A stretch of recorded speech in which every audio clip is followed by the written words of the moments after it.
Hello, my name's Paul Weston. I'm leader of the British Freedom Party. Now, we're often accused of being far-right and extremist, but this simply isn't the case. 50 years ago, we'd have been considered conservatives, but the far left have moved the goalpost so far to the left now that they really feel they can accuse us of extremism. But our 20-point plan encapsulates the politically central core beliefs of British freedom, and they really are central. Starting with point number 1, which is to introduce a US-style First Amendment guaranteeing free speech. Now, I'm puzzled why the liberal left find this right-wing or extremist. I appreciate they never favoured free speech in the countless totalitarian countries they controlled over the last century, but a free and democratic nation must have freedom of speech if it wishes to remain free and democratic. There's really nothing right-wing about wishing to preserve democracy. Point number 2 is to leave the undemocratic European Union. Now, politicians are granted legitimacy via the electoral process. Yes, we can vote for MEPs, but we can't vote for the commissioners, and they're the people who really control Europe. I didn't vote for the far-left President Barroso. I certainly can't vote him out. So when the European Union passes the majority of our legislation, they do so with no democratic legitimacy. So there's nothing right-wing about leaving the EU, but there is everything far-left, totalitarian and extremist about not granting us the right to vote on a matter of such democratic importance. Point 3 is to abolish the Human Rights Act.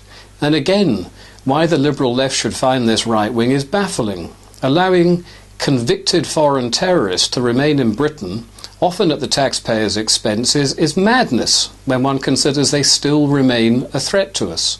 And if the liberal left wish to continue this insanity, then it's a mark of their extremism rather than ours. Point number 4 is to halt mass immigration. Britain is the most densely populated first world country by a huge margin. We've got to build 2 million new homes and 2,000 new schools at a cost of something like 100 billion for the schools.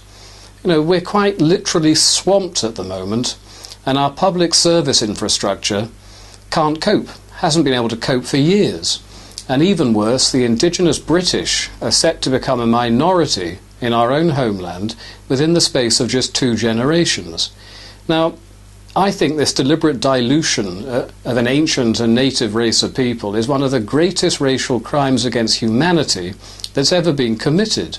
And the liberal left promoters of mass immigration are therefore anti-white racists and extremists, and resisting their warped ideology of incremental genocide is not right-wing or extremist. It's politically central and it's basic common sense. Point 5 is to deport foreign criminals and illegal immigrants. What's right-wing about this? You know, why should we pay huge amounts of money to lock up foreign people in our overcrowded prisons, and why should we allow dual nationality Muslims to work against us, to plot against us, courtesy of one of their passports? And why shouldn't we deport illegal immigrants? Because, you know, they are actually here illegally. There's nothing right-wing about any of this, but there's everything left-wing and extremist about wishing to keep people in this country who want to kill us at worst or simply use us at best.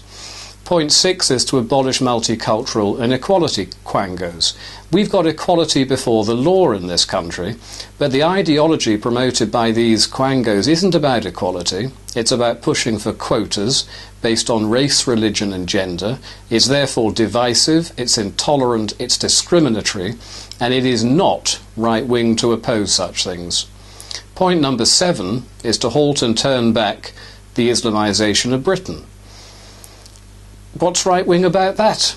Islam in its most fundamental form can really only be compared to Nazism. Both ideologies have a shared hatred of democracy and women and Jews and homosexuals, and a hatred of all those who don't share their supremacist faith. So why have the liberals chosen to side with what are in effect the new Nazis in this civilizational confrontation, and then they accuse us as being far-right extremists?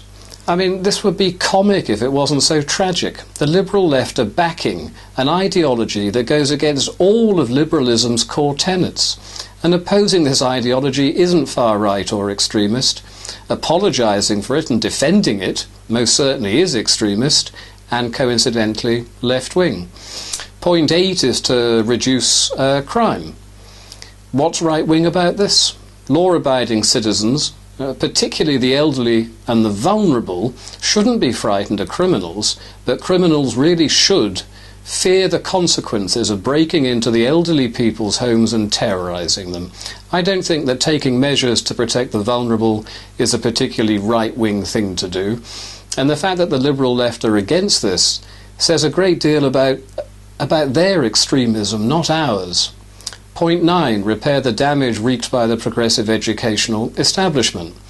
It's been a few years since Tony Blair publicly stated that comprehensive education has failed, but it wasn't comprehensive education that's failed, it's liberal progressive education that's failed. And the children it's betrayed are overwhelmingly from the poor and the working class. And the promoters, of course, of this educational tragedy all hail from the affluent middle-class intelligentsia. It's insane. And it's essential that discipline and competition are restored to our national curriculum if we're going to halt and turn around this betrayal of our children. And the liberal left should be ashamed about the dreadful lifelong consequences they've inflicted on so many of our children. It really isn't right-wing to give school children the key to future success, but it does appear both left-wing and extremist to wish to deprive them of what is, in effect, a basic human right. Point 10, promote British values and assimilation rather than multiculturalism and division. British values built much of the modern civilised world, so asking foreigners invited into our country to abide by our ways doesn't seem right-wing or extremist to me, but multiculturalism, which is a very left-wing orthodoxy, promotes division and apartheid, which in turn lead to ghettoisation and all of the social problems that go with it.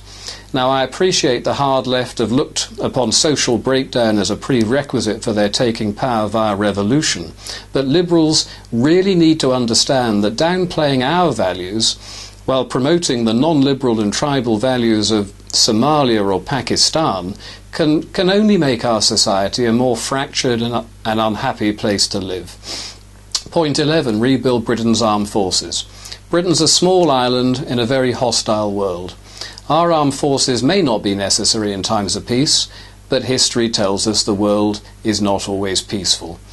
And it's quite possible that the decimation of our armed forces over the last 2 decades is being carried out in order for Britain to be part of a European defence force. Well, thanks but no thanks. We're an island nation and we need a strong independent military presence. Point 12, diminish the public sector and government interference in the private sector. Why not? Britain's bankrupt, and the main reason for this is the sheer size of the public sector. There are tax providers in Britain and there are tax eaters, but when the tax eaters outnumber the tax providers, then the country is finished. And this situation has got to be turned back, and if it's not, it'll be the most vulnerable people in our society who suffer. The left wing love the big state because it provides them with power, but it is not right-wing to seek to reduce a situation that's bankrupting us. 13, withdraw troops from areas where we're not directly threatened. I don't think we need much of an argument about this. Point 14, cancel foreign aid to countries which don't deserve or need it. Why are we giving billions of pounds to other countries when we can't afford to do so? Quite apart from the fact that our money goes to countries with their own space programs, a lot of it just goes to the Swiss bank accounts of any number of tin pot dictators and their paid-off entourages, while their people continue to starve. Point 15, end welfare payments to immigrants. They must pay for their housing and children.